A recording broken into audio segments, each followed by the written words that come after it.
What are the legal consequences of IHL grave breaches? Imagine a world where crimes go unpunished. That's not how international law works. When serious violations happen during armed conflicts, the consequences are clear and binding. Grave breaches are the most serious violations of the Geneva Conventions of 1949. They include acts like willful killing, torture, inhuman treatment, and unlawful deportation. These acts threaten the core protections meant to shield civilians and prisoners of war. Because they are so severe, they automatically qualify as war crimes under international law. The Geneva Conventions set specific rules for states to follow when grave breaches occur. All 194 states that are parties to these treaties must create laws to prevent and punish these violations. They are required to investigate allegations and prosecute those responsible, no matter where the crime took place or the nationality of the offender. This is called universal jurisdiction. It means any country can hold a person accountable for grave breaches. States must also ensure their laws carry penalties that match the seriousness of the crime. For example, a soldier who kills a prisoner unlawfully should face a penalty that reflects the gravity of the act. Charging someone with a minor offense like misconduct would not meet the legal standards. The goal is to uphold justice and human dignity.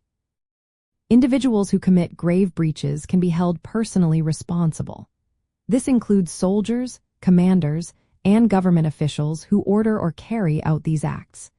They can be prosecuted in national courts or in international courts set up specifically for war crimes. International tribunals like the International Criminal Tribunal for the former Yugoslavia have jurisdiction to try such cases. These courts help ensure accountability when national courts are unwilling or unable to act. Investigation is a key part of enforcing these laws. While international law does not require every violation to be investigated, grave breaches must be actively pursued.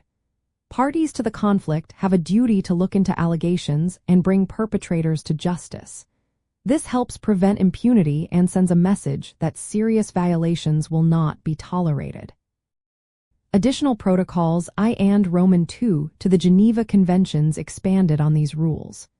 Protocol I, which applies to international armed conflicts, emphasizes that grave breaches are considered war crimes. It reinforces the obligation of states to search for and prosecute those responsible. Despite these clear rules, enforcement can be difficult. Armed conflicts often make investigations and prosecutions challenging.